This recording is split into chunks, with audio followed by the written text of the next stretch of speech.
है periodic motion. Periodic motion या जिसे हम कहते हैं हार्मोनिक मोशन। तो हार्मोनिक मोशन किसे कह दिया जाता है? कोई भी ऐसा मोशन जो एक पर्टिकुलर टाइम इंटरवल के बाद खुद को रिपीट कर रहा हो, उसे आप बोलते हो पीरियोडिक मोशन। तो मैं कह सकता हूं repeats after a fixed interval. ठीक है ना, एक पर्टिकुलर इंटरवल के बाद रिपीट करता है, और ये जो फिक्स्ड इंटरवल है इसे आप नाम देते हो time period, time period of motion. ठीक है, तो पीरियोडिक मोशन के एग्जांपल कई सारे हैं। पेंडुलम का बॉब जो ऑसिलेशन करता है, ठीक है ना, सूरज जो उग रहा है धरती के चारों तरफ, ये सारी चीजें एग्जांपल हो जाती हैं पीरियोडिक मोशन की, या इन्हीं को हम बोलते हैं हार्मोनिक मोशन। अब क्या होता है कि पीरियोडिक मोशन का एक टाइप होता है ऑसिलेटरी मोशन। और ऑसिलेटरी मोशन होने का मतलब क्या हुआ? To and fro motion. To and fro motion किसी एक पॉइंट के अबाउट ही होगा। ठीक है ना, आप आगे पीछे ऑसिलेट कर रहे हो तो किसी एक पर्टिकुलर पॉइंट के अबाउट ऑसिलेट कर रहे होगे। ठीक है ना, तो उसे हम बोलते हैं ऑसिलेटरी मोशन। अब ऑसिलेटरी मोशन कई तरीके के हो सकते हैं, पर हमारे सिलेबस में सिर्फ एक है। जनरल अगर मैं ऑसिलेटरी मोशन की कंडीशन बोलूं आपको कि क्या कंडीशन होगी कि कोई मोशन ऑसिलेटरी है, तो कंडीशन आ जाती है कि एफ जो है वो प्रोपोर्शनल होना चाहिए -x की पावर n के। अच्छा, अब तुम कहोगे ये x क्या है? तो बात यह है, जिस पॉइंट के अबाउट आप टू एंड फ्रो मोशन कर रहे हो, उस पॉइंट से आपका जो डिस्प्लेसमेंट होगा किसी भी समय पे, उसे हम x बोल रहे हैं। तो x बेसिकली क्या है? डिस्प्लेसमेंट है। तो अगर उस पार्टिकल पे लगने वाला फोर्स प्रोपोर्शनल हो जाए -x की पावर n के, जहां n सिर्फ ऑड वैल्यूज ले सकता है, तो ऐसे मोशन को हम डिफाइन कर देते हैं ऑसिलेटरी मोशन। आप देख सकते हो कि अगर ऑड वैल्यूज n की मैं रखूं तो फोर्स की डायरेक्शन और डिस्प्लेसमेंट की डायरेक्शन, यहां मैं वेक्टर अगर बना दूं तो फोर्स वेक्टर और डिस्प्लेसमेंट वेक्टर की डायरेक्शन हमेशा ऑपोजिट आने वाली है। समझ आ रहा है कि नहीं आ रहा? यानी कि मैं ये कह सकता हूं कि इफेक्टिवली फोर्स हमेशा ही जिस पॉइंट के अबाउट ऑसिलेशन हो रहा है उसकी तरफ एक्ट करना चाहिए। तो ऑसिलेटरी मोशन की सीधी सी कंडीशन है कि आप अपने ऑसिलेटरी पॉइंट से जरा सा भी डिस्प्लेस हो तो आपके ऊपर एक फोर्स लगना चाहिए जो कि हमेशा उस ऑसिलेटरी पॉइंट, उस फिक्स्ड पॉइंट की तरफ एक्ट कर रहा हो। इस फोर्स को ही हम नाम देते हैं रीस्टोरिंग फोर्स। Restoring force. तो यहां से मैं ये कह सकता हूं कि हर ऑसिलेटरी मोशन एक पीरियोडिक मोशन तो होगा, पर हर पीरियोडिक मोशन ऑसिलेटरी हो ऐसा जरूरी नहीं है। ऑसिलेटरी मोशन कुछ ही पर्टिकुलर टाइप के मोशन होते हैं। ठीक है ना, तो अब इसी में आ जाता है कि ऑसिलेटरी मोशन का एक टाइप है जिसे हम कहते हैं सिंपल हार्मोनिक मोशन, जिस पे आपको सबसे ज्यादा फोकस करना है। सिंपल हार्मोनिक मोशन यानी कि n की वैल्यू जब 1 हो जाती है, यानी कि फोर्स प्रोपोर्शनल हो जाता है -x के, तो उसे आप बोल देते हो क्या? SHM या सिंपल हार्मोनिक मोशन। क्या ये क्लियर है सभी को? इस प्रोपोर्शनैलिटी कांस्टेंट को जब हम हटा दें, प्रोपोर्शनैलिटी को हटा दें और एक कांस्टेंट ले आए, तो ये इक्वल आ जाता है हमारे पास -kx के। ठीक है, तो F आपको पता है क्या है? F है हमारा रिस्टोरिंग फोर्स, तो इस k को नाम दे दिया जाता है रिस्टोरिंग कांस्टेंट। ठीक है ना, अब SHM जो होता है वो हम दो तरीके से पढ़ते हैं। तो सबको ये समझ आया कि SHM बेसिकली क्या है? A type of oscillatory motion है। तो कई बार क्वेश्चंस में ऐसे कोई बोल सकता है कि क्या जरूरी है कि हर SHM पीरियोडिक हो? तो हाँ, बात सही है। क्या जरूरी है हर SHM ऑसिलेटरी हो? हाँ, बात सही है। क्या हर ऑसिलेटरी SHM हो? नहीं, बात गलत है, क्योंकि पीरियोडिक का टाइप है ऑसिलेटरी और ऑसिलेटरी का टाइप है SHM। ये याद रखना है आपको। ठीक है ना, तो F बराबर -kx, इसे हम सिंपल वेज में बोल देते हैं condition of SHM। Condition of SHM। समझ आ रही है बात? यानी मैं और क्या कह सकता हूं? अगर पार्टिकल का मास m दिया हो, पार्टिकल का मास अगर हमें m दिया हो, तो एक्सेलरेशन को मैं कह सकता हूं -k/m इंटू x।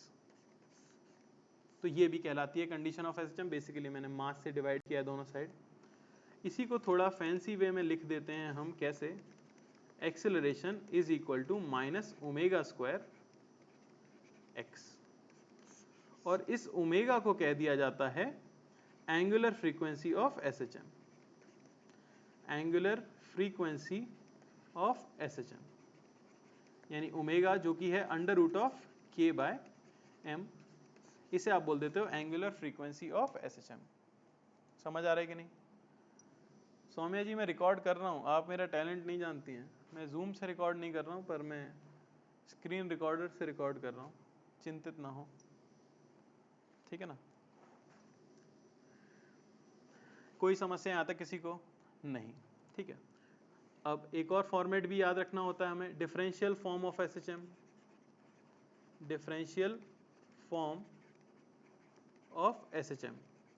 तो डिफरेंशियल फॉर्म ऑफ एसएचएम का मीनिंग क्या हो गया, किसी को हम डिफरेंशियल इक्वेशन बना के लिख दें। तो एक्सेलरेशन हम सभी को पता है डबल डेरिवेटिव होता है बेसिकली किसका, पोजीशन के फंक्शन का, d2x/dt²। तो उसी को अगर मैं यहाँ पे लिख दूं तो ये हमें मिल जाएगा सिंपली क्या, d2x/dt², ओमेगा स्क्वायर एक्स को मैं इस तरफ ले आता हूँ तो प्लस ओमेगा स्क्वायर एक्स, ये होना चाहिए 0। तो अगर आपको कभी भी पोजीशन का फंक्शन दिया हुआ है और वो फंक्शन ये कंडीशन सेटिस्फाई कर रहा है तो आप कह दोगे कि मोशन कैसा है, सिंपल हार्मोनिक है। क्या ये बात क्लियर हुई है सभी को? अगर मैं आपको x का फंक्शन दूं और आप इसे इस फॉर्मेट में निकालो, यानी एक बार उसे डबल डिफरेंशिएट करो प्लस यहाँ कोई कांस्टेंट आए इनटू x, ये हमें मिल जाता है क्या, 0। तो हम कह देंगे कि मोशन कैसा है, सिंपल हार्मोनिक मोशन है, क्योंकि सीधी सी बात है ये बेसिकली लिखा हुआ है a बराबर minus omega square x. Angular frequency और एंगुलर वेलोसिटी एक ही चीज है क्या? हर्ष, बहुत अच्छा डाउट है मेरे भाई। एंगुलर फ्रीक्वेंसी और एंगुलर वेलोसिटी एक ही चीज नहीं है। एंगुलर वेलोसिटी हम डिफाइन करते हैं अगर कोई पार्टिकल सर्कुलर पाथ के ऊपर मूव कर रहा हो। एंगुलर फ्रीक्वेंसी हम डिफाइन करते हैं कि पाथ भले ही लीनियर है लेकिन अगर वो किसी सर्कुलर पाथ का प्रोजेक्शन होता तो फिर किस तरह से वो घूम रहा होता। समझ आ रही है बात? पार्टिकल हमारा सर्कल पे तो चल नहीं रहा है पर उसका ये प्रोजेक्शन है, तो वो दोनों क्या हो जाते हैं, सेम हो जाते हैं, ठीक है ना? पर दोनों को आप आपस में ये नहीं कह सकते कि ये एंगुलर वेलोसिटी है, यूनिट सेम आएगी, सब कुछ सेम आएगा, पर एंगुलर वेलोसिटी बोल देने का मतलब ये हो गया कि मेरे भाई वो सर्कल पर ही चल रहा है। नहीं, एंगुलर फ्रीक्वेंसी से हमें बताना चाह रहे हैं कि वो जो सर्कल पर चल रहा था उसकी शैडो की मोशन की फ्रीक्वेंसी इस तरह की है। मोशन की फ्रीक्वेंसी एसएचएम की नहीं, उस सर्कुलर पाथ के शैडो के मोशन की फ्रीक्वेंसी, ठीक है ना? तो ये हो गई आपकी कंडीशन। बस अब इसी को क्या कर लिया जाता है, डिराइव कर लिया जाता है। जनरल इक्वेशन ऑफ एसएचएम अगर मैं निकालूं, जनरल इक्वेशन ऑफ एसएचएम, तो वो आप निकाल सकते हो। आपको मिल चुका है क्या, आपको मिल चुका है कि एक्सेलरेशन ये हो जाता है माइनस ओमेगा स्क्वायर एक्स। मिल गया कि नहीं मिल गया? ठीक है ना? इस डिफरेंशियल इक्वेशन को अगर हम सॉल्व करें तो सिंपली हमें एक रिलेशन भी मिल जाएगी। क्या? जनरल इक्वेशन अगर मैं लिखना चाहूँ तो मैं लिख देता हूँ कि अगर पार्टिकल x के ऊपर मूव कर रहा है तो एसएचएम की इक्वेशन हमें मिल जाती है x बराबर a sin ओमेगा टी, जो ऑब्वियसली इसको 2 बार डिफरेंशिएट करने से आ जाएगा, इंटीग्रेट करने से आ जाएगा, ठीक है ना? डेरिवेशन में एक बार कर चुका हूँ, 2 बार कर चुका हूँ, अब बार बार करने की जरूरत नहीं है। तो आपको याद रखना है कि x बराबर a sin ओमेगा टी आ जाएगी हमारी जनरल इक्वेशन। x जहाँ पे क्या है, x है डिस्प्लेसमेंट फ्रॉम मीन पोजीशन, ठीक है ना? a क्या है, a को कहा जाता है एम्पलीट्यूड। अब ये सब चीज़ों का मतलब क्या है वो हम लिख लेते हैं। तो बेसिकली अगर आपका पार्टिकल एक लीनियर स्ट्रेट लाइन के ऊपर एसएचएम कर रहा है तो ऑब्वियसली वो टू एंड फ्रो मोशन किसी एक फिक्स पॉइंट के अबाउट कर रहा होगा। तो जिस फिक्स पॉइंट के about to and fro motion हो रहा होता है उसे हम बोलते हैं मीन पोजीशन। जो मैक्सिमम डिस्प्लेसमेंट हो जाता है मीन पोजीशन से उसे आप बोलते हो एम्पलीट्यूड ऑफ एसएचएम। तो इसे मैं a अगर कह देता हूं तो लेफ्ट साइड को अगर हम नेगेटिव ले लें तो इसे हम माइनस a कह सकते हैं। और ओमेगा हमको पता ही है क्या हो जाती है, एंगुलर फ्रीक्वेंसी हो जाती है। तो ये जनरल इक्वेशन आप फॉलो करोगे if particle is at mean at t is equal to 0, यानी पार्टिकल अगर मीन पोजीशन पे है t इज इक्वल टू 0 पे, तो हम इक्वेशन यूज कर सकते हैं x बराबर a sin ओमेगा टी। आप देख सकते हो t को अगर आप 0 पुट करो तो x की वैल्यू भी क्या आ जाएगी, 0 आ जाएगी। तो ये इक्वेशन तब वैलिड रहती है जब पार्टिकल कहाँ हो, मीन पोजीशन पे हो, t इज इक्वल टू 0 पर। इसमें किसी को कोई समस्या नहीं है? ठीक है,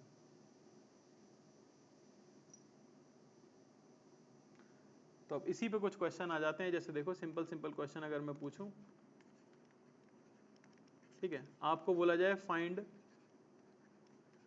the time required for the particle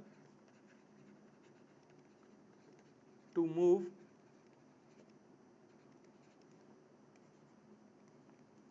from mean to x is equal to a by 2, ठीक है ना। तो पार्टिकल t बराबर 0 पे अगर मीन पोजीशन पे था, ये o, ये माइनस a, ये a है, t इज इक्वल टू 0 पे पार्टिकल हमारा मीन पोजीशन पे था, तो a बाई 2 तक जाने में उसे कितना टाइम लगेगा, अगर मैं आपसे ये पूछूं तो वो क्या आएगा। ओमेगा हम दे देते हैं आपको under root k by m है।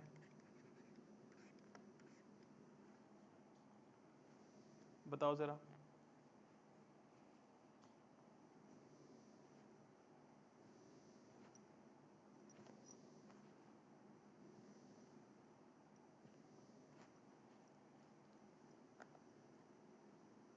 मीन पे है तो इक्वेशन आप लिख सकते हो उसकी।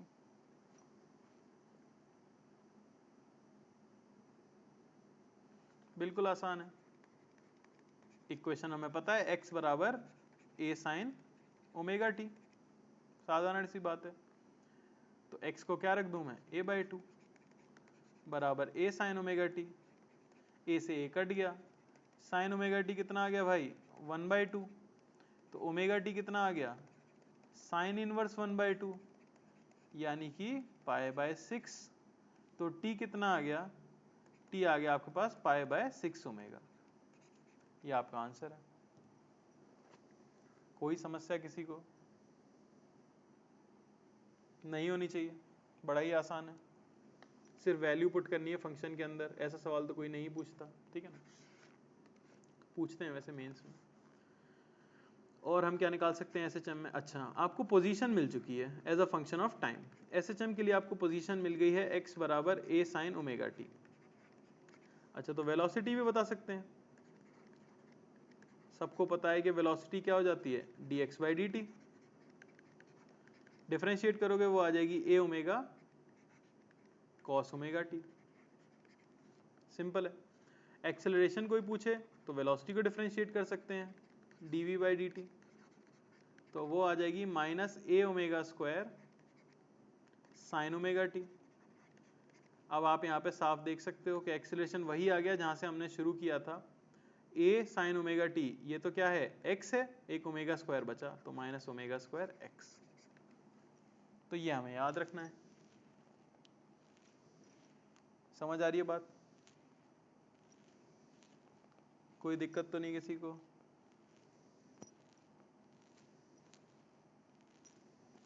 ठीक है ना। तो ये फंक्शन आ जाते हैं, अगर आपको पोजीशन का फंक्शन दिया हो तो आप क्या निकाल सकते हो, वेलोसिटी और एक्सेलरेशन का फंक्शन निकाल सकते हो। अब ये सब तो क्या होता है, मैथ्स होती है, और हम मैथ्स को ज़्यादा ध्यान देते नहीं है, तो सीधे सीधे हम चल लेते हैं सबसे ज़रूरी चीज़ जो थी उसके ऊपर, जो था फेज़र। अच्छा, फेज़र का मीनिंग क्या है, तो यही चीज़ आप ध्यान से समझना कि SHM can be represented as the projection of uniform circular motion। अगर कहीं पर यूनिफॉर्म सर्कुलर मोशन कोई पार्टिकल कर रहा है तो उसकी परछाई को अगर हॉरिजॉन्टल एक्सिस पे आप प्लॉट करो या वर्टिकल एक्सिस पे आप प्लॉट करो तो उसकी शैडो जो मोशन कर रही होती है वो हमें SHM दिखता है। यूनिफॉर्म सर्कुलर मोशन का मतलब आप समझते हो कि ओमेगा कांस्टेंट होना चाहिए। तो मान लो कि कोई पार्टिकल सर्कल के ऊपर घूम रहा है और t इज इक्वल टू 0 पर वो पार्टिकल कहाँ था, यहाँ था। अच्छा, तो मैक्सिमम तो हमें पता है, शैडो हम x एक्सिस पे देखना चाह रहे हैं, यहाँ इस एक्सिस पे मैं देखना चाह रहा हूँ शैडो। तो जब पार्टिकल यहाँ होगा तो उसकी शैडो कहाँ बनेगी, यहाँ बनेगी। आप लाइट डाल दो ऊपर से। अच्छा, जब पार्टिकल यहाँ होगा तो शैडो कहाँ बनेगी, यहाँ बन जाएगी। जब पार्टिकल यहाँ होगा तो शेडो यहीं की यहीं बन जाएगी, फिर जब वो नीचे पहुंचेगा तो फिर शेडो यहाँ बन जाएगी। समझ आ रही है ना बात? तो इस तरह से पार्टिकल तो आपका गोल गोल घूमता है, पर शेडो सिर्फ कैसे घूमती है, आगे पीछे घूम रही होती है। तो यही पॉइंट कहला जाता है मीन पोजीशन। ये हो जाते हैं आपके एक्सट्रीम्स यानी कि एम्पलीट्यूड, -a और +a। क्या ये क्लियर है? हमें क्लियर है? अब आप ये भी देख सकते हो कि अगर आपका पार्टिकल एक सर्कल पे घूम रहा है और वो ओमेगा से घूम रहा है, तो टी टाइम में वो कहाँ पहुंच जाएगा? टी टाइम में अगर वो कुछ यहाँ पहुंचता है तो वो कितना एंगल कवर कर लेगा मेरे भाई? ओमेगा से घूम रहा है, टी टाइम में कितना एंगल कवर कर लेगा? Omega T. बड़ी आसान सी बात है। आपको तो शैडो के सिर्फ एक्स कोऑर्डिनेट से मतलब है। एक्स कोऑर्डिनेट क्या आ जाएगा? तो देखो यहाँ पार्टिकल पहुंच चुका है, ये एंगल है ओमेगा टी, ये पूरी दूरी कितनी है? ये है रेडियस ऑफ सर्कल यानी कि एम्पलीट्यूड। तो ये दूरी ही तो कहलाएगी सिर्फ एक्स, जिसको हम स्टडी कर रहे हैं। तो एक्स क्या आ जाएगा जरा देखो, कंपोनेंट लो। तो ए ये रहा, ये एंगल है ओमेगा टी, तो एक्स आ जाएगा ए साइन ओमेगा टी। वही इक्वेशन आ गई जो कि हमारी इंटीग्रेशन करके, डबल इंटीग्रेशन करके एसएचएम की इक्वेशन को आई थी। तो बेसिकली आप किसी भी पार्टिकल का जो सर्कुलर मोशन है उसके प्रोजेक्शन को एसएचएम कह सकते हो। इसमें किसी को कोई समस्या? कोई समस्या किसी को नहीं होनी चाहिए। आगे देखो और चीजें कैसे सर्कुलर मोशन से रिलेट होंगी। अच्छा, पार्टिकल हमारा ओमेगा से घूम रहा है, हाँ, t बराबर t पे पार्टिकल यहाँ पहुंच चुका है, ठीक है, सर्कल पे घूम रहा है, उसकी स्पीड किधर होगी मेरे भाई? इधर होगी। ये एंगल आप निकाल चुके हो, टी टाइम में आ गया ओमेगा टी। अच्छा, स्पीड कितनी होगी? कोई बता सकता है स्पीड कितनी होगी पार्टिकल की? v की वैल्यू क्या होगी? सर्कुलर मोशन बचपन में पढ़ाया गया था, जल्दी से लिख दो, इतने आलसी मत हो, दोपहर का समय मुझे भी नींद आ जाएगी। ए ओमेगा, सबको समझ आ रहा है? v बराबर आर ओमेगा होता है, रेडियस ए है, तो स्पीड क्या होगी? ए ओमेगा होगी। अच्छा, तो शैडो की स्पीड कौन सी होगी? तो शैडो की स्पीड तो सिर्फ एक्स में हो सकती है। तो इस स्पीड का जो एक्स वाला कंपोनेंट है वही तो शैडो की स्पीड होगी। अच्छा, ये एंगल ओमेगा टी है, तो ये एंगल भी ओमेगा टी है, ये 90 माइनस ओमेगा टी, ये एंगल फिर से क्या आ गया? Omega T. तो शैडो की एक्स में जो स्पीड आएगी v, वो सिंपली क्या आ जाएगी? ए ओमेगा का कंपोनेंट, ए ओमेगा कॉस ओमेगा टी। देखो फिर से चमत्कार हो गया, यही चीज तो हमने अभी निकाली थी डिफरेंशिएट करके। तो सर्कुलर मोशन में मैं बस क्या ले रहा हूँ? कंपोनेंट्स ले रहा हूँ। और क्या देख सकते हो? और आप ये देख सकते हो कि भाई ये सर्कल पे घूम रहा है, तो हमें पता है एक मैंडेटरी एक्सेलरेशन होता है जो सेंटर की तरफ होना चाहिए, जिसे हम बोलते थे सेंट्रीपिटल एक्सेलरेशन। और सेंट्रीपिटल एक्सेलरेशन की वैल्यू हम कितनी बताते थे? Omega square r. तो ओमेगा स्क्वायर आर हमारा ए है कि नहीं? तो अब जो एक्सेलरेशन हमारे पार्टिकल का है उसका एक्स कंपोनेंट ही तो उसकी शैडो का होगा। तो एक्स कंपोनेंट क्या आएगा? तो ये एंगल आपको मिल चुका है ओमेगा टी, पार्टिकल का एक्स में एक्सेलरेशन आएगा ए सेंट्रीपिटल साइन ओमेगा टी। तो अगर मैं एक्सेलरेशन लिखूं तो वो आ जाएगा सेंट्रीपिटल एक्सेलरेशन यानी ओमेगा स्क्वायर ए साइन ओमेगा टी। और क्योंकि वो नेगेटिव डायरेक्शन में पॉइंट कर रहा है तो एक माइनस साइन और आ जाएगा। अरे ये देखो क्या लिखा हुआ है, ये भगवान ये क्या हो गया? कभी कभी सदमा लग जाता है ऐसे। ये देखो क्या लिखा हुआ है, ये सीधा सीधा लिखा हुआ है ए बराबर माइनस ओमेगा स्क्वायर एक्स, जहां से हमने शुरुआत की थी। तो चीज जो एस्टेब्लिश हुई है वो ये हुई है कि आप किसी भी पार्टिकल के सर्कुलर मोशन अगर वो कर रहा है तो उसके प्रोजेक्शन को क्या मान सकते हो? एसएचएम मान सकते हो। जहां उसकी वेलोसिटी जो कि फिक्स थी मैग्नीट्यूड में ए ओमेगा, उसका एक्स कंपोनेंट हो जाता है पार्टिकल की स्पीड, और सेंट्रीपिटल एक्सेलरेशन का एक्स कंपोनेंट हो जाता है पार्टिकल का एक्सेलरेशन। कोई कष्ट किसी को नहीं है ना? तो बस अब इसी पे भर भर के सवाल आ जाते हैं, ठीक है? तो अब हम यहाँ पे निकाल लेंगे क्या? General equation of SHM. General equation of SHM. मैं फिर से एक बात बोलूंगा, मैं इसे दोबारा पढ़ा रहा हूँ, ठीक है ना? तो मैं उतना स्लो नहीं पढ़ा रहा हूँ जितना मैं नॉर्मली बहुत ज़्यादा स्लो पढ़ा हूँ अगर मैं पहली बार पढ़ा रहा हूँ। फिर भी अगर आपको तेज़ लग रहा है तो कृपया आप अभी बोल दें, क्योंकि 2 बार पढ़ने के बाद भी अगर एसएचएम नहीं आया तो जितना दुख तुम्हें होगा मुझे उतना नहीं होगा पर तुम्हारा नुकसान होगा, समझ रहे हो ना। मेरा तो काम बोलना है, मैं तो बोल दूंगा, ठीक है। देखो तो मान लो कि क्या है, ये आपका सर्कल है और इस बार धोखा क्या हो गया कि t बराबर 0 पे पार्टिकल यहाँ खड़ा हुआ था। उसने नहीं कहा कि हम मीन पे हैं, उसने बोला कि भाई मैं t बराबर 0 पर पहले से ही a/2 पे हूँ और मैं राइट की तरफ मूव कर रहा हूँ। तो अब आपको बोला जाए कि इस SHM की इक्वेशन बताओ अगर आपको एंगुलर फ्रीक्वेंसी ओमेगा दी गई है। तो हम क्या करेंगे मेरे भाई, हम तो जनरल इक्वेशन याद रखेंगे कि x की जनरल इक्वेशन होती है a sin omega t plus phi. अब तुम कहोगे अभी तो फाई था नहीं, तो उस केस में फाई 0 था, क्यों था वो अभी पता लग जाएगा। पहले कुछ टर्मिनोलॉजी, साइन के अंदर जो भी कुछ लिखा हो रामायण उसे कहा जाता है फेज। कई लोग इस शब्द से ही डरते हैं कि फेज का मतलब क्या है। तो फेज का सीधा सा मतलब है ये वो क्वांटिटी है जो आपको पार्टिकल की किसी भी समय की पोजीशन की इंफॉर्मेशन देती है। तो ये साइन के अंदर लिखी हुई चीज होती है। और इस फेज के अंदर एक जो लिखा रहता है फाई, इसे बोला जाता है phase constant. Phase constant, phase constant सिर्फ आपको आइडिया देता है initial position of SHM, initial position of particle के बारे में। यानी कि t बराबर 0 पे हमारा पार्टिकल भाई कहाँ खड़ा था। तो अब इसे सॉल्व करने के दो मेथड हैं। इसकी जनरल इक्वेशन हमें निकालनी है। तो देखो a तो हमें पता है, साइन ठीक है लिखा हुआ है, ओमेगा t ठीक है वो भी नोन है, फाई अननोन है। फाई अगर मिल जाए तो पूरी इक्वेशन आ जाएगी। तो फाई निकालने के दो तरीके, या तो आप मैथ से सॉल्व कर लो, आप x की जगह पे क्या रख दो a/2 और सॉल्व करो तो फाई मिल जाएगा। या फिर ऐसा सिंपली सोचो कि ये दूरी है a, आपको यही तो एंगल निकालना है, यही तो एंगल फाई है जो पहले से वो कवर कर चुका है। तो ये कितना होगा, तो अगर मैं a का कंपोनेंट लूं x एक्सिस पे, तो मैं क्या लिख सकता हूं कि a साइन फाई, ये क्या हो जाना चाहिए a/2। तो फाई बराबर आ गया साइन इनवर्स 1/2, यानी कि π/6।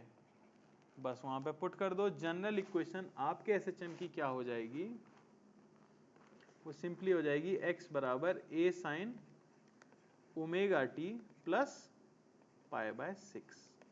अब इससे क्या होगा ना कि आप टाइम पुट करोगे तो ये पोजीशन तो इंक्लूडेड रहेगी ही, ये जो π/6 पोजीशन है वो तो इंक्लूडेड रहेगी और एडिशनल डिस्प्लेसमेंट आपको मिलेगा। समझ आई क्या बात। चलो, तो ये हमारे पास क्या आ गई, जनरल इक्वेशन आ गई किसी भी SHM की अगर हमें इनिशियल पोजीशन नहीं दी गई हो। याद क्या रखना है बस आपको कि पोजीशन कहाँ आएगी ये सोचना होता है। तो उसके लिए सीधा सा रट लो, अगर आपकी मीन पोजीशन के राइट में है पार्टिकल तो इधर कहीं पोजीशन आने वाली है, या तो यहाँ या तो यहाँ। फिर हम बस ये देख लेते हैं कि पार्टिकल हमारा क्लॉकवाइज घूम रहा होता है। कोई भी एक कन्वेंशन बना लेना हमेशा अच्छा होता है। तो बस उसकी शैडो का पता लगाना होता है। शैडो अगर राइट में जा रही है तो पार्टिकल पक्का ऊपर ही कहीं लाई करेगा। शैडो अगर राइट में जा रही है तो पार्टिकल ऊपर लाई करेगा। शैडो अगर लेफ्ट में जा रही है तो पार्टिकल नीचे लाई करेगा। फाई बेटा यहां से लेंगे, पॉजिटिव वाई एक्सिस का जो एंगल है उसे फाई बोलूंगा मैं। अब आप ज्योमेट्री से कैसे भी उसे निकाल लो, ठीक है ना। पॉजिटिव वाई एक्सिस से जो एंगल होगा उसे मैं फाई बोलूंगा। ज्योमेट्री से आपको सिर्फ निकालना है, ठीक है ना। एक आध क्वेश्चन करेंगे बिल्कुल क्लियर हो जाएगा। तो ये लीजिए, तो particle is as shown at t is equal to 0। a है एम्पलीट्यूड और भगवान ने ओमेगा भी दे दिया है। आपको बतानी है इक्वेशन ऑफ SHM। किसी का गलत नहीं होना चाहिए वरना भगवान पाप चढ़ाएगा तुम्हारे ऊपर। इतना हलवा चीज़ है 10 बार बता दिया। -a o और ये रहा भाई आपका √3 a/2 और ये आपका पार्टिकल चल रहा है इधर b -a o -a/2 particle चल रहा है इधर c।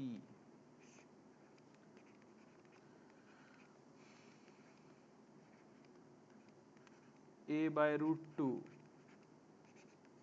बताइए, स्क्रॉल डाउन करना है, ये लो।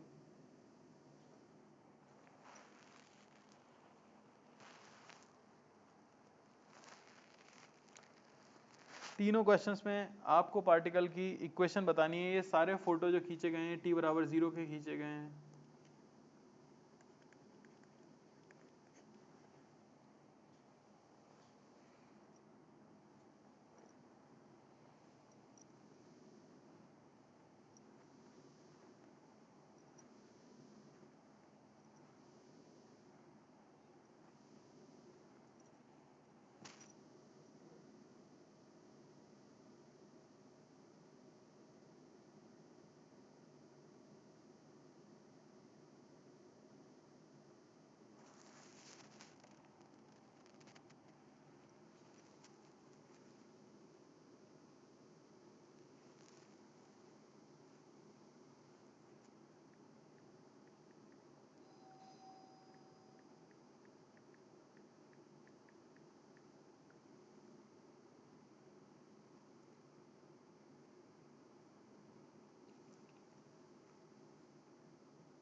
कौन है जो कोरोना में भी मर रहा है भाई? अपने घर बैठो।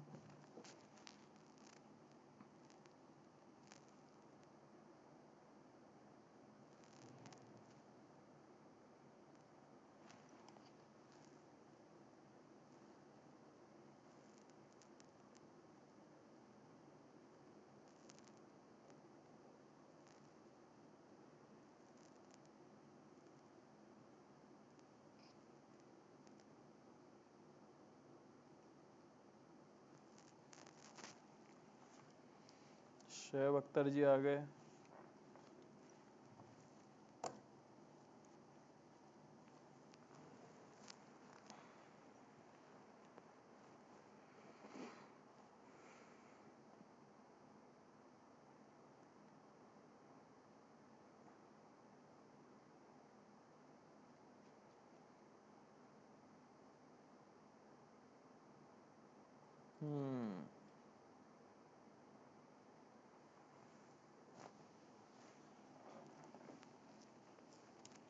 बढ़िया भाई ऋषभ, तीनों का आंसर दे दिया तुमने, पर तीसरे में शायद तुमने थोड़ी गलती कर दी है।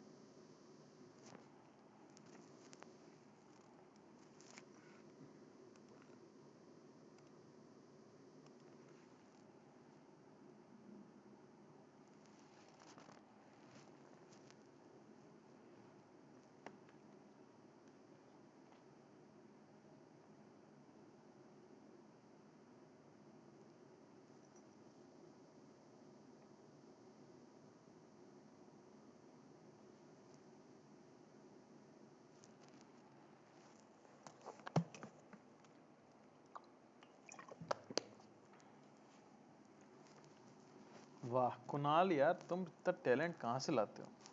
आंसर है सर का 6300 135। जो उम्मीद है बिल्कुल सही होगा, थोड़ी भी कष्ट नहीं किया उन्होंने लिखने का। सही है पर ये लो भाई, शुरू कर देते हैं। तो ये बनाओ सर्कल, दिख रहा है साफ, यहीं कहीं आनी चाहिए पोजीशन। अब ऊपर आ सकती थी या नीचे आ सकती थी, तो पता है राइट में चल रहा है यानी कि ऊपर वाली होगी, लेफ्ट में चल रहा हो यानी नीचे वाली होगी, तो ऊपर वाली पोजीशन चाहिए। यही एंगल तो निकालना था। तो देखो a sin theta √3a/2, theta आ गया भाई 60 डिग्री, है कि नहीं? तो बस इक्वेशन क्या हो गई, a sin omega t plus ये था ओमेगा टी, उससे कितना आगे है 60 डिग्री आगे, यानी कि π/3। ये पहले का जवाब हो गया। दूसरे में देखो ये सर्कल बना लिया, ये ओरिजिन हो गया, यहाँ है पार्टिकल, तो या तो ये पोजीशन होगी या तो ये पोजीशन होगी। राइट में चल रहा है तो ऊपर वाली पोजीशन होगी। ये एंगल निकाल लेते हैं कुछ करके, थीटा। तो देखो a sin थीटा, ये क्या आ जाना चाहिए, x कंपोनेंट ना, a sin थीटा आ जाना चाहिए a/2, तो थीटा आ गया साइन इनवर्स 1/2 यानी कि π/6। अच्छा, ये था ओमेगा टी। अब आपका पार्टिकल आगे है या पीछे है? तो आपको दिख रहा है भाई पीछे है। और कितना पीछे है? π/6 पीछे है। तो हो जाएगी equation a sin omega t minus π/6। कोई ये यूज नहीं करना चाहता था तो ये वाला एंगल प्लस में लिख सकता है, ये पूरा एंगल निकाल के, ठीक है ना। इसे आप प्लस में लिखोगे, a sin omega t plus 2π minus π/6। अरे चमक रहा है कि नहीं? आखिरी वाला देखो, आखिरी वाले में भी हमें दिख रहा है ये हो गया ओरिजिन, ऊपर हो सकता है या नीचे हो सकता है। लेफ्ट में चल रहा है तो भाई नीचे होगा, ठीक है ना, ये याद रखना था, नीचे होगा। नीचे होगा, ये एंगल निकाल लेता हूं मैं थीटा, तो a sin थीटा बराबर a/√2, थीटा आ गया 45 डिग्री। तो ओमेगा टी से कितना आगे है? ये होती है ओमेगा टी, उससे आगे है 180 माइनस 45 यानी कि 135 डिग्री। तो इक्वेशन हुई a sin omega t plus 135 degree. मैं एज इट इज लिख रहा हूं, आपको रेडियन में लिखना होगा, ठीक है ना। ये आंसर आ गया। किसी को कोई कष्ट या समस्या हो तो बोले।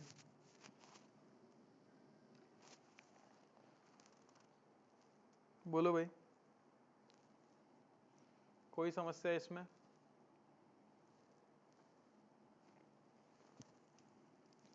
कोई दिक्कत?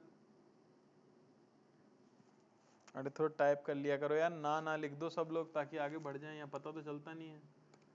थोड़ा लगेगा कि कोई सुन भी रहा है, खुद ही से बात कर रहे हैं ऐसा लग रहा है। ए ओमेगा टी माइनस π/4 गलत है क्या? माइनस π/4 किस केस में मेरे भाई? थर्ड केस में?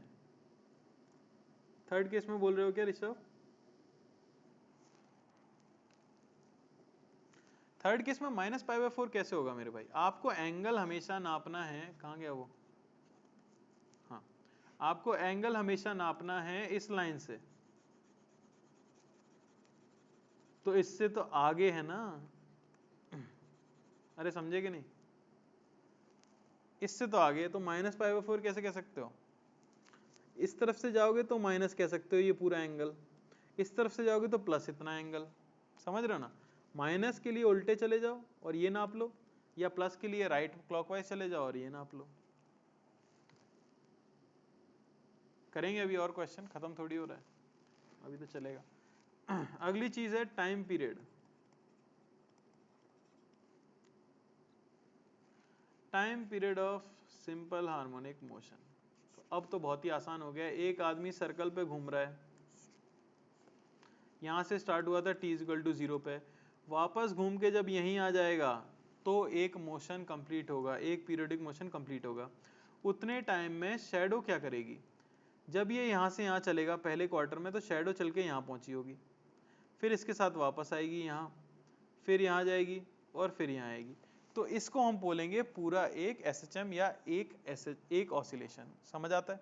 पार्टिकल तो पूरे एक सर्कल पे घूम के वापस वहीं पहुंचा, पर उसकी परछाई ने कैसा मोशन किया वो मैंने रेड लाइन से आपको दिखाया है। तो इसे हम बोलते हैं वन ऑसिलेशन। तो ऑब्वियसली ये t=0 था, तो यहां तक का टाइम जो है उसे बोला जाएगा टाइम पीरियड ऑफ SHM। तो कोई सर्कल पे घूम रहा है ओमेगा से, सर्कुलर मोशन में टाइम पीरियड क्या होता है? 2π एंगल घूमना है, ओमेगा से आप घूम रहे हो, वही फॉर्मूला यहाँ पे यूज कर लिया जाता है।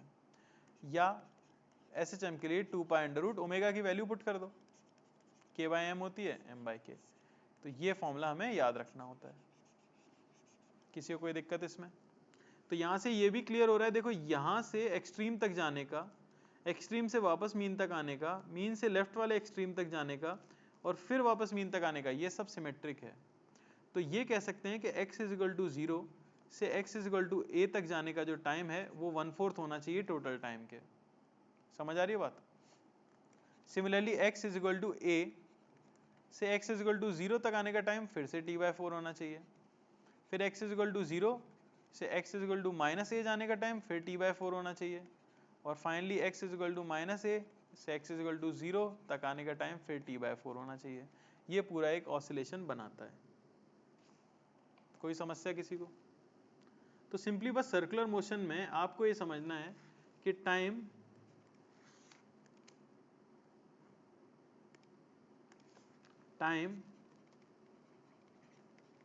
To travel from one position to other, ये सिंपली हो जाता है एंगल कवर्ड, कितना एंगल कवर किया उसने, बाय एंगुलर स्पीड ओमेगा। ये फॉर्मूला यूज करना है आपको। जैसे 2 पाई कवर किया तो total time 2 pi by omega. देखो आधा कवर करता तो पाई बाय ओमेगा, 1/4 कवर करता तो पाई बाय 2 बाय ओमेगा। ठीक है ना, ये हम निकाल सकते हैं। कैपिटल टी क्या है, 2 पाई बाय ओमेगा, बस आपको ये याद रखना है। तो इसी पे जो क्वेश्चंस आते हैं वो कर लेते हैं। जैसे find time for particle to move from A to B, move from A to B. पहला सवाल ये रहा, एग्जाम्पल करके बताना है क्या, तो पहले बता दो अगर कष्ट हो रहा हो, नहीं कर पाओ। ये ओ है तो ये आपका पॉइंट ए नहीं पी टू क्यू ले लेते हैं, पी टू क्यू। ये पॉइंट पी ले लेता हूं मैं, और ये रहा हमारा ए बाई टू, ये पॉइंट क्यू ले लेता हूं मैं। तो यहां से यहां तक जाने का टाइम क्या होगा आपको ये बताना है। अगला ले लेते हैं माइनस ए ओ, ये पॉइंट है पी, यहां से ए बाय रूट टू, यहां तक जाने का टाइम क्या होगा, जल्दी से बता दो। टी के टर्म्स में बताना है, कैपिटल टी के टर्म्स में बताना है। टी है 2 पाई बाय ओमेगा।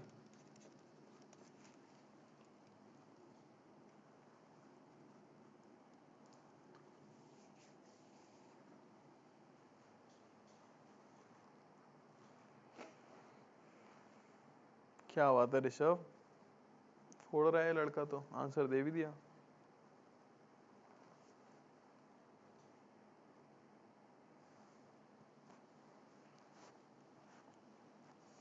नॉर्थ में एसएचएम हो गया क्या ऋषभ भाई?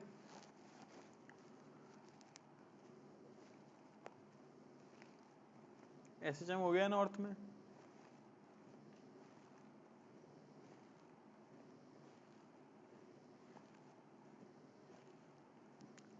सर मैं पेस में नहीं था पहले, कहाँ थे भाई?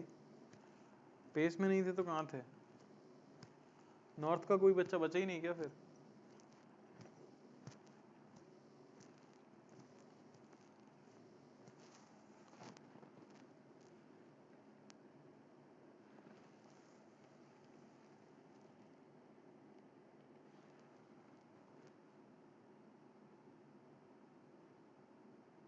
ओह फ्री क्लास चल रहा है, बढ़िया।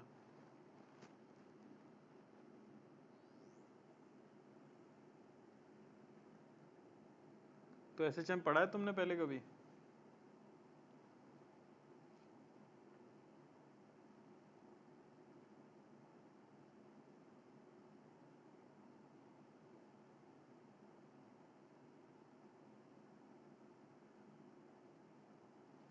भूल गए, चलो कोई बात नहीं।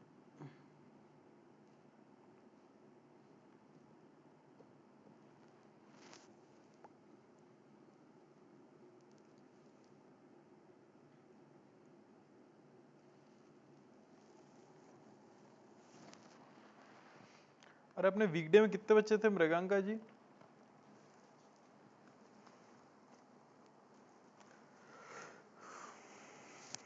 कितने थे? 21?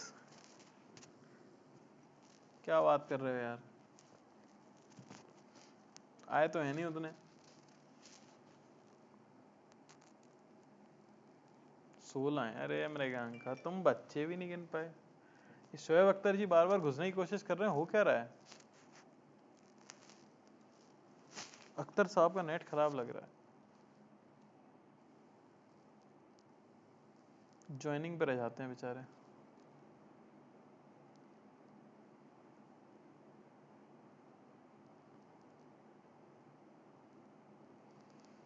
अच्छा बारिश हो रही है।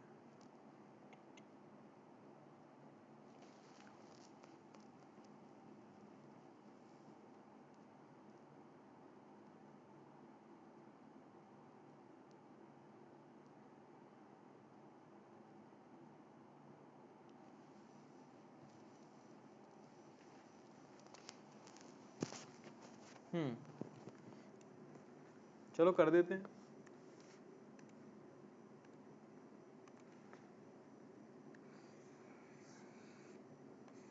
ये लो t बराबर 0 पे यहाँ ये पोजीशन या तो ऊपर हो सकती है या तो नीचे हो सकती है, लेकिन हमें दिख रहा है राइट में जा रहा है तो ऊपर होगी, ये वाली पोजीशन है। अच्छा ये एंगल ही तो निकालना है बस हमें, थीटा। तो आप देखो उसको पहुंचना कहाँ है, a/2 पे पहुंचना है। तो ज्योमेट्री से अगर निकालें तो मैं कह सकता हूँ कि a sin थीटा ये हो जाना चाहिए a/2। तो थीटा आपको मिल गया कितना, 30 डिग्री, यानी उसे घूमना कितना है, 30 डिग्री घूमना है। तो टाइम उसे क्या लगेगा, 30 डिग्री यानी π/6 बाय स्पीड है उसकी ओमेगा। तो आंसर आया π/6 ओमेगा। तो देखो t क्या है, 2π/ओमेगा, तो π/6 ओमेगा क्या हो गया आपका, बताओ।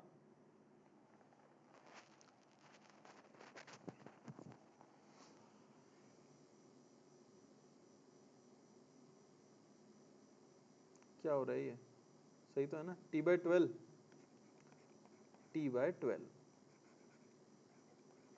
तो ये आंसर आएगा जो कि काफी कम लोगों ने दिया था, जबकि ये सवाल तो मुझे याद है मैं करा चुका था,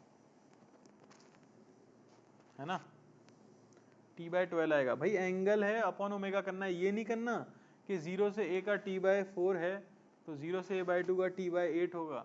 वो तो तब होता अगर लीनियर वेलोसिटी कांस्टेंट रहती, यहाँ तो एक्सेलरेशन भी है, इसलिए हमेशा थीटा पता करो और अपॉन ओमेगा कर दो। ओमेगा को लिख सकते हो 2π/t, ओमेगा को लिख सकते हैं 2π/t। अगला देख लेते हैं भाई, अगले में देखो ये सर्कल हो गया, यहाँ पार्टिकल शुरुआत में है, फाइनली कहाँ है, तो या तो यहाँ हो सकता है या तो यहाँ हो सकता है, क्योंकि हमें दिख रहा है ना a/√2 पे, ऊपर या नीचे, राइट में जाना है यानी कि ऊपर, तो यहाँ होगा, समझ आया। तो देख लेते हैं ये एंगल कितना होगा, ये एंगल है अगर थीटा तो ये चाहिए हमें a/√2, तो a sin थीटा बराबर a/√2, तो थीटा आ गया आपका 45 डिग्री। भाई कितना एंगल चलना है, P से चल के Q पे पहुंचना है तो इतना एंगल चलना पड़ेगा। कितना ये एंगल, ये है 90 डिग्री प्लस 45 डिग्री, यानी कि 135 डिग्री। तो टाइम जो लगेगा आपका, समय t, उसकी वैल्यू सिंपली हो जाएगी 135 डिग्री, उसको रेडियन में बदल देता हूं, और बाय ओमेगा, ओमेगा को लिख सकते हैं 2π/t। ये आंसर आपको मिलेगा कितना, सुमित ने अगर सही कहा है तो 3t/8। परमानंद जी ने भी बता दिया है, बहुत बढ़िया। कैसी चल रही है पढ़ाई परमानंद भाई, मैग्नेटिज्म सॉल्व किया कि नहीं, क्यों भाई।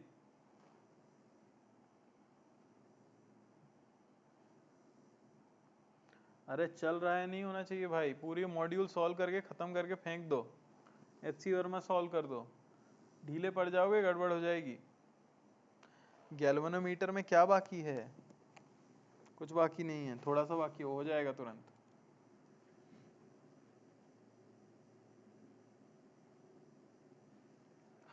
एडवांस में पेपर हलवा था, अरे सब हलवा है, मेहनत करोगे तो देखो जिंदगी हलवा लगेगी। अपना तो स्कोर करने से मतलब है, अच्छा ही है ना, हलवा है, मेन एडवांस ही हलवा आ जाए, हम तो चाहते हैं, क्यों। बढ़िया, चलो एक और करना है क्या क्वेश्चन, या समझ गए हो आप, एक सवाल और करवा लेते हैं ताकि जो लोग रह गए हैं वो और कर डालें, कृपया ध्यान से करें।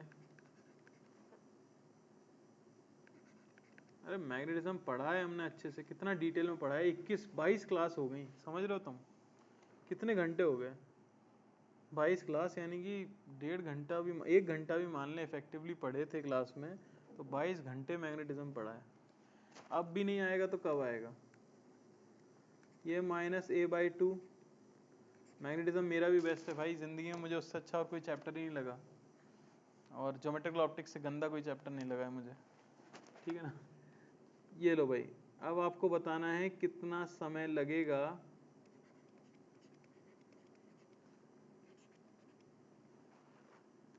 P से Q जाने में, P to Q का टाइम बताना है।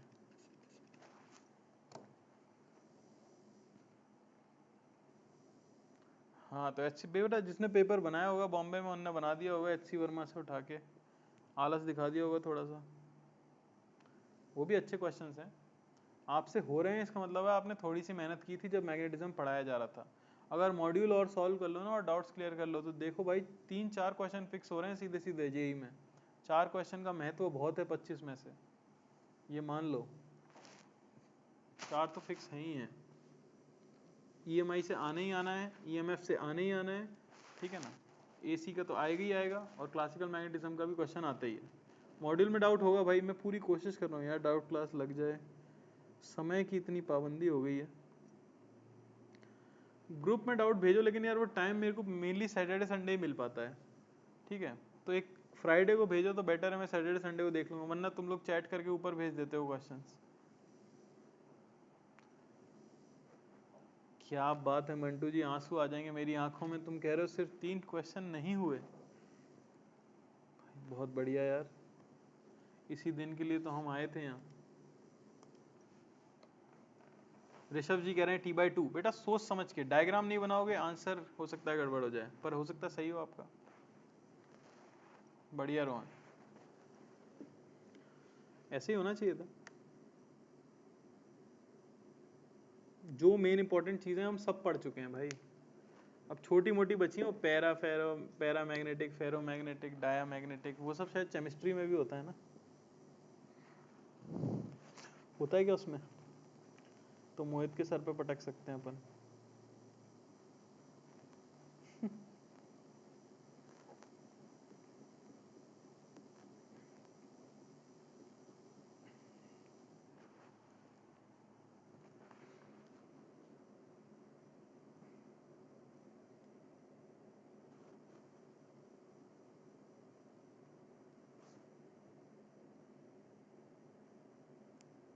एस ब्लॉक, अरे ये ब्लॉक तो मुझे कभी जिंदगी में समझ ही नहीं आया यार।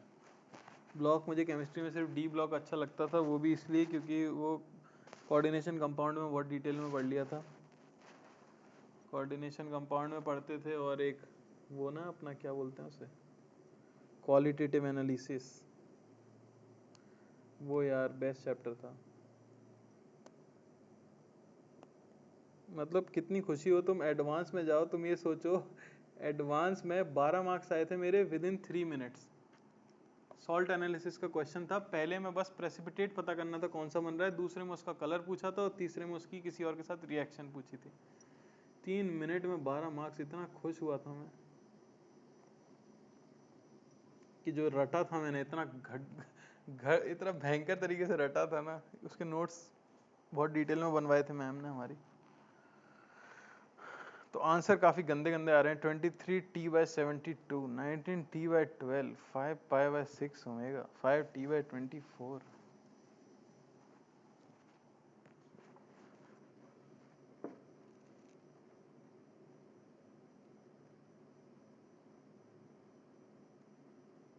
रटने का स्ट्रेटेजी बेटा मैंने दूसरे लड़के के साथ रटे थे, यही कर सकते हो आप। पूरा खुद से रट पाने में वो पॉसिबल भी नहीं, खुद को टेस्ट भी नहीं कर पाते। तो मैं यही करता था कि एक पर्टिकुलर पेज मैं रट के आऊँगा, एक मेरा दोस्त रट के आता था। जब हम क्लास जाते थे उस समय थोड़ा आधे घंटे पहले चले जाते तो एक दूसरे को पूछ लेते थे। रटा था, प्योरली रटा था वो तो।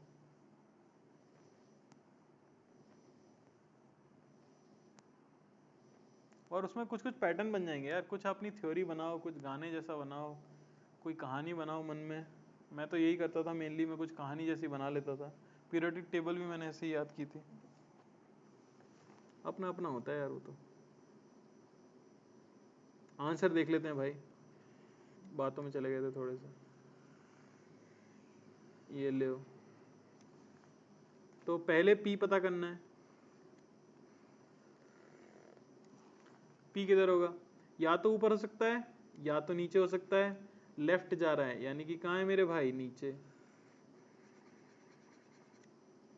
एंगल निकाल लेता हूँ, थीटा दिख जाना चाहिए अब तो, ये करने की भी जरूरत नहीं होनी चाहिए। ए साइन थीटा बराबर A/2, थीटा बराबर 30 डिग्री, ये 30 डिग्री आ गया। अच्छा ये या तो यहाँ हो सकता है या तो यहाँ हो सकता है। पार्टिकल किधर जा रहा है? लेफ्ट में, यानी कि नीचे होना चाहिए। तो ये फिर से ए साइन थीटा A/√2, A/√2 यानी कि थीटा आ गया हमारे पास कितना? 45 डिग्री। तो ये हो गया हमारे पास 45 डिग्री। अच्छा ये P है, ये Q है। P से Q जाना है, P से Q जाना है तो ये एंगल कवर करना पड़ेगा, दिख रहा है? यानी कि जो एंगल आपको कवर करना है अल्फा, अल्फा हो जाएगा आपका 360 डिग्री, -30 डिग्री और -45 डिग्री। समझ आया? यानी कि अल्फा हमें मिल गया कितना, 285, ऐसे कुछ लग रहा है, हाँ 285 डिग्री। तो टाइम आ जाएगा आपका एंगल 285, रेडियन में बदलो π/180 और इंटू T/2π ओमेगा की जगह पर। किसी ने किया था? किसी ने सही किया था? कितना आ रहा है? कितना आ रहा है ये?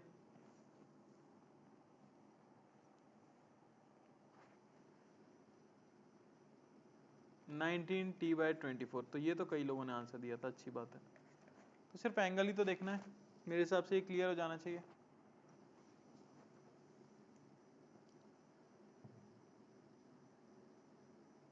क्लियर है ना सभी को? तो ये हो जाता है फेजर में। क्या क्या सीख गया फेजर से? फेजर से मैं किसी भी समय पे अगर पार्टिकल की पोजीशन t बराबर 0 पे दी गई है तो उसकी क्या लिख सकता हूं मैं, SHM की इक्वेशन लिख सकता हूं। दूसरी चीज, एक पोजीशन पे अगर पार्टिकल दिया गया है तो वहां से चल के दूसरी पोजीशन तक जाने में कितना उसे समय लगेगा, ये मैं निकाल सकता हूं फेजर से। ये दो चीजें आप फेजर से निकालना सीख गए हो गया है वो, ठीक है ना? आगे चल लेते हैं। तो अपनी सादा चीजों पे आते हैं। वो हम निकाल चुके हैं कि पोजीशन आ चुकी है हमारे पास a sin omega t, velocity आ चुकी है हमारे पास a omega cos omega t, और एक्सेलरेशन आ चुका है हमारे पास minus omega square a sin omega t. ये तीन चीजें हम देख चुके हैं, है ना?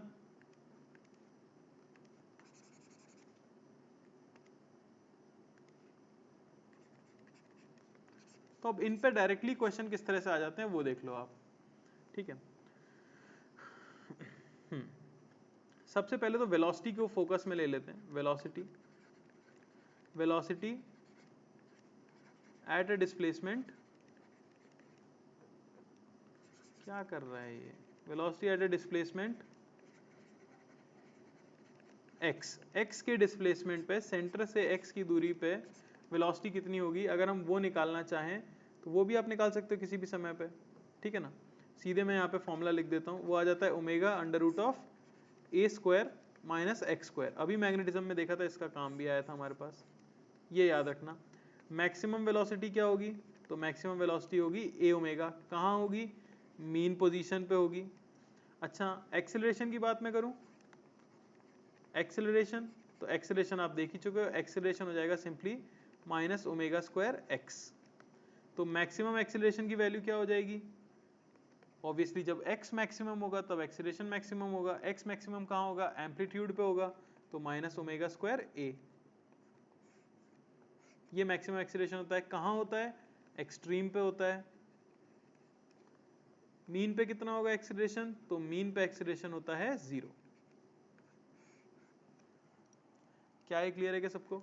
मीन पे एक्सट्रीम पे वेलोसिटी क्या होती है? एक्सट्रीम पे वेलोसिटी होती है आपकी 0।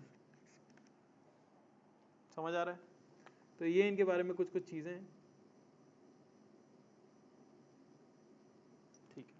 तो अब इन पे भी कुछ सिंपल सिंपल क्वेश्चन आ जाते हैं, जैसे अब ध्यान से करना, ठीक है ना? ये याद रखना कि मीन पोजीशन पे एक्सेलरेशन क्या रहता है? 0 रहता है। अच्छा क्वेश्चन करा रहा हूं मैं, बहुत हलवा क्वेश्चन नहीं है ये। हाँ, पहले किया हुआ होगा तो आसान लगेगा।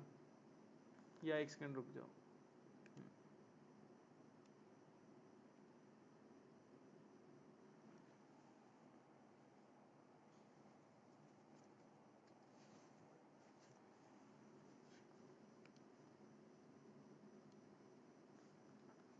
आसानी कर लेते हैं पहले, दुखी हो जाएंगे सब। अरे मिट जा।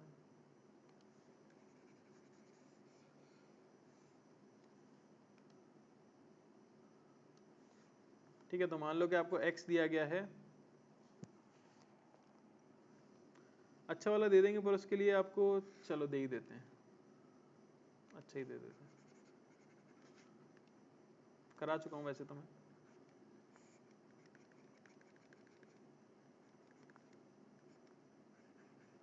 सौम्य कुछ ऊपर देखना है क्या? ऊपर कुछ मिस हो गया देख लो। फॉर्मूले लिखे हैं वो तो, ये तो तुम्हें याद होंगे, इतने तक तो कर लिया था अपन ने।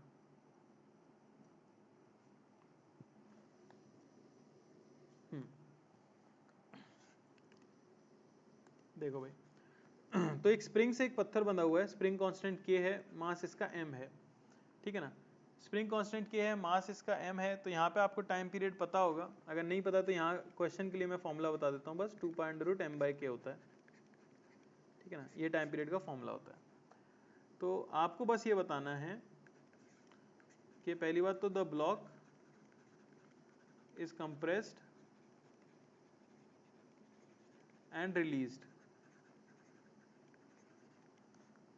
तो आपको फाइंड करना है by x maximum speed of block,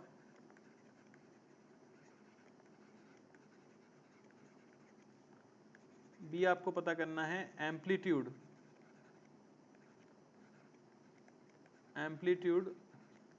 of oscillation, ठीक है ना। और तीसरी चीज आपको बतानी है, यहाँ कंप्रेशन x है, हाँ, when block is crossing mean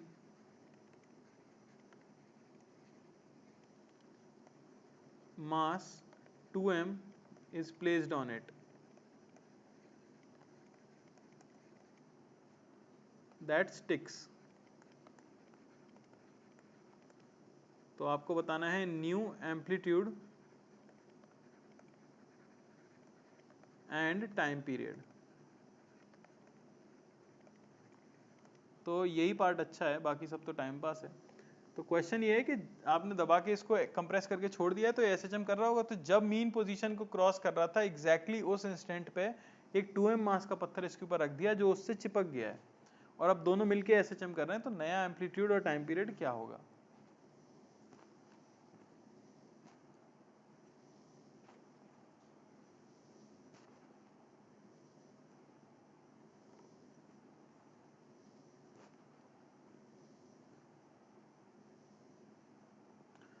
module और एचसीवी के बराबर सिंगेज अगर आप करना चाहते हो, आपके पास टाइम है तो करो, अगर टाइम नहीं मिल रहा है तो किसी और सब्जेक्ट के उस पर मत करना। टाइम में फिजिक्स में ही आपको टाइम मिल रहा है, अगर आपका ये सब हो गया है फिर भी टाइम मिल रहा है तो बिल्कुल करो यार, जितनी प्रैक्टिस करोगे उतना फायदा होगा। मैंडेटरी एचसीवी और मॉड्यूल है।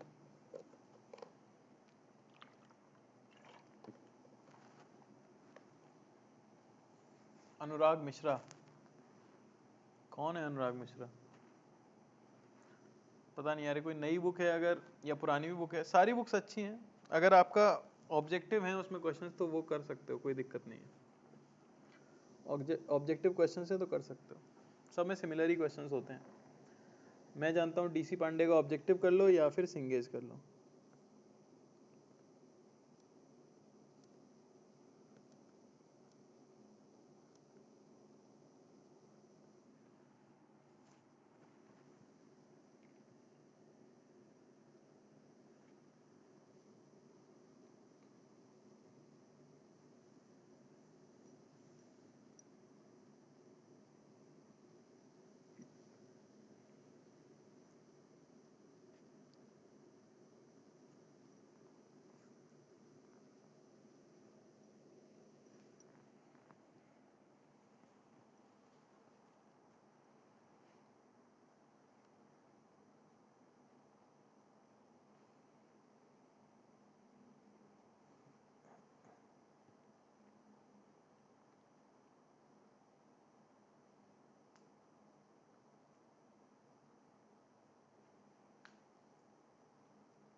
कुणाल आप अपने आप करो यार, आप क्या पूछ रहे हो?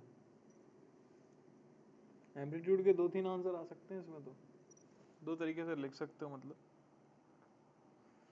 जैसा एम्पलीट्यूड दिख ही जाना चाहिए।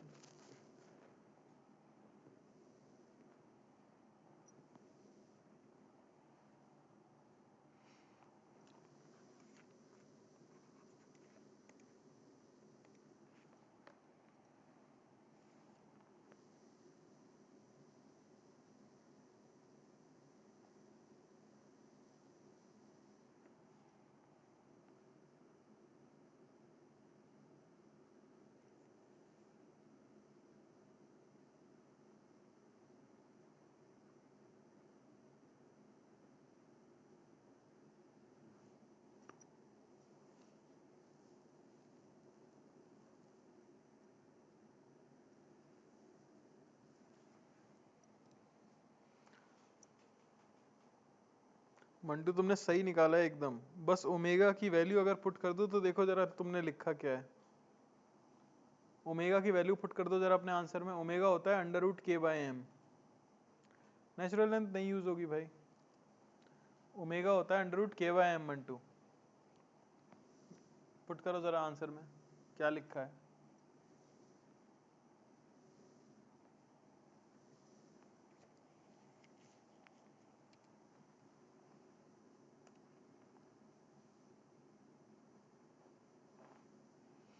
पता नहीं कहाँ कहाँ जा रहे हैं लोगों के आंसर। थर्ड पार्ट किसी ने किया है तो उसका आंसर दे दो, मैं इंटरेस्टेड सबसे ज्यादा इसमें हूँ, सी में।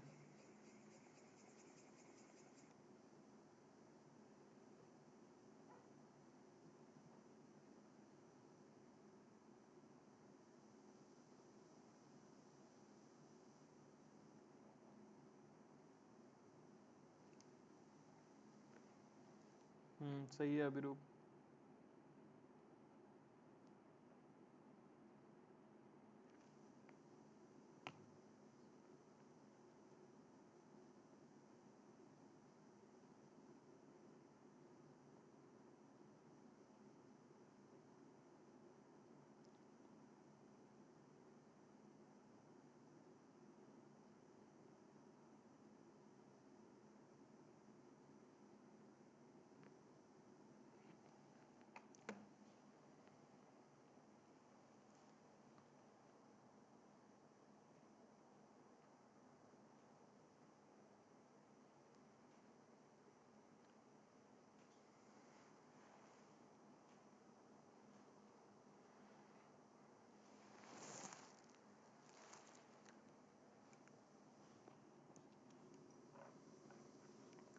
देखो पहला तो क्या है, मैक्सिमम स्पीड ऑफ ब्लॉक।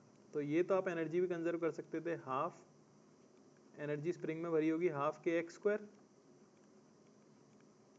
यही हो जानी चाहिए ½ mv²। तो जो मैक्सिमम स्पीड आ गई आपके पास वो तो सिंपली क्या आ जाएगी, 2 से 2 कट गया तो आ जाएगी √k/m × x। अरे देखो अब जरा, यही हो गया था सवाल अगला वाला भी। तो Vmax आपके पास आया x × √k/m। √k/m क्या होता है, ओमेगा। और अभी मैंने बताया मैक्सिमम स्पीड क्या होती है, a ओमेगा। तो एम्पलीट्यूड क्या है, x। अरे समझ आया कि नहीं? और लॉजिकली सोचो, ये मीन पोजीशन थी, आपने उसे x से डिस्प्लेस करके छोड़ दिया, तो छोड़ने के बाद वो किधर चलेगा, राइट में चलेगा ना। तो मैक्सिमम दूरी कितनी गया वो मीन पोजीशन से, x ही तो गया था। अगर आपने x से पिचकाया तो x ही एम्पलीट्यूड होगा। समझ आ रही बात? तो मेन क्वेश्चन अब है कि भाई नया एम्पलीट्यूड क्या होगा और नया टाइम पीरियड क्या होगा।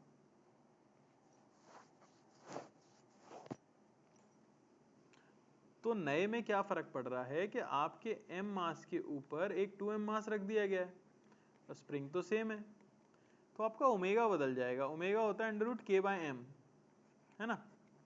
तो k तो रहेगा पर मास की जगह पे क्या आ जाएगा, 3m। तो नया टाइम पीरियड क्या हो जाएगा, नया टाइम पीरियड हो जाएगा 2π√m की जगह पे 3m/k।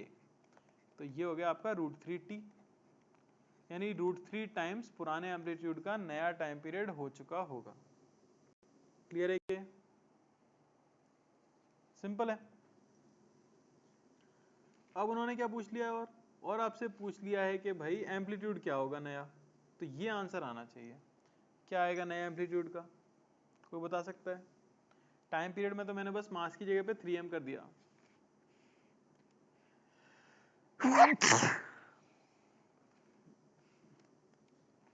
ठीक है ना, टाइम पीरियड में तो मैंने मास की जगह पे 3m कर दिया। अब पूछा जा रहा है कि मैं नया एम्पलीट्यूड क्या आएगा। इसके लिए मैं क्या करूंगा, ये देखो, जब पार्टिकल मीन पोजीशन को क्रॉस कर रहा था उस समय उस पर फोर्स कितना होता है, 0। जब वो मीन पोजीशन को क्रॉस कर रहा होता है तब उस पर फोर्स कितना होता है, 0। अगर सिस्टम पे एक्सटर्नल फोर्स 0 हो तो आप क्या कर सकते हो, मोमेंटम कंजर्वेशन। अरे सही बोल रहा हूं कि नहीं? तो जस्ट पत्थर रखने से पहले m मास का पत्थर अपनी Vmax से चल रहा था। पत्थर रखने के बाद टोटल मास हो जाएगा 3m और किसी नए Vmax से चलेंगे। अच्छा, नई स्पीड भी Vmax होगी, मुझे कैसे पता? नई स्पीड नए मोशन की Vmax इसलिए होगी क्योंकि मीन पोजीशन थोड़ी ना बदलेगी। नेट फोर्स तो यहीं पे 0 है, स्प्रिंग में एक्सटेंशन तो यहीं पे 0 है। समझ आई बात? तो नई मैक्सिमम स्पीड मैं यहाँ पे लिख दूंगा। तो ये मुझे मिल गया कि नई मैक्सिमम स्पीड Vmax डैश ये होना चाहिए पुरानी मैक्सिमम स्पीड का 1/3। अच्छा, नई मैक्सिमम स्पीड क्या होगी, नया एम्पलीट्यूड इनटू नया ओमेगा। अभी हमें पता है मैक्सिमम स्पीड a ओमेगा होती है, ये होना चाहिए पुराना एम्पलीट्यूड इनटू पुराना ओमेगा बाय 3। बस इसमें मैं वैल्यूज पुट कर दूंगा। नया एम्पलीट्यूड आपको मिल गया पुराना एम्पलीट्यूड बाय 3 नीचे ओमेगा डैश बाय ओमेगा। ये आ गया हमारे पास। एम्पलीट्यूड कितना आया था, x बाय 3। पुराना ओमेगा क्या था, k बाय m। नया ओमेगा क्या है, k बाय 3m। तो ये आएगा हमारे पास भाई x बाय √3। किसी ने तो दिया था, मुझे याद है, अरे लिख ले। ये आएगा हमारे पास कितना, x बाय √3। अरे बोलो समझ आया कि नहीं? मैंने यहाँ पे यूज किया है principle of conservation of linear momentum, जो सिर्फ हम तब कर सकते हैं जब सिस्टम पे नेट फोर्स 0। पूरे एसएचएम में सिर्फ एक ही पॉइंट होता है जहां आप मोमेंटम कंजर्व कर सको, जहां नेट फोर्स 0 होता है, और वो होता है मीन पोजीशन का। फिर बस मैक्सिमम स्पीड a ओमेगा होती है। ये फॉर्मूला हमें यूज करना था। अरे क्लियर हुआ क्या? लास्ट पार्ट एक बार फिर से, वही तो बता रहा हूँ बेटा। मैंने देखा कि भाई मीन पोजीशन पे ऊपर पत्थर रखा गया है, मीन पोजीशन पे नेट फोर्स 0 होता है। जब भी नेट फोर्स 0 होता है आप मोमेंटम कंजर्व कर सकते हो। तो जस्ट पहले का मोमेंटम पत्थर रखने से पहले मास इनटू मैक्सिमम स्पीड, क्योंकि मीन पे मैक्सिमम स्पीड होती है। पत्थर रखते ही मास 3m हो गया तो मैक्सिमम स्पीड बदल जाएगी। तो मैक्सिमम स्पीड नई वाली जो आई वो पुरानी का 1/3 आई। बस अब मैक्सिमम स्पीड का फॉर्मूला होता है a ओमेगा। तो नया मैक्सिमम स्पीड पुरानी का 1/3। फिर बस ओमेगा और a की वैल्यू पुट कर दी तो हमें मिल गया x बाय √3। अरे क्लियर हुआ क्या? एनर्जी कंजर्वेशन इस केस में मैं इसलिए नहीं कर पाया क्योंकि पत्थर उससे चिपक गया था मीन पोजीशन पे। पत्थर अगर चिपक गया मीन पोजीशन पे, यानी कि कैसा कोलिजन है, परफेक्टली इन इलास्टिक कोलिजन है। परफेक्टली इन इलास्टिक कोलिजन में मैक्सिमम एनर्जी का लॉस होता है, तो आप एनर्जी कंजर्वेशन तो नहीं कर सकते, कुछ ना कुछ एनर्जी तो लूज हुई होगी। पर मोमेंटम कंजर्वेशन एक ऐसी चीज है कि अगर नेट एक्सटर्नल फोर्स 0 हो तो मोमेंटम कंजर्वेशन हमेशा यूज किया जा सकता है।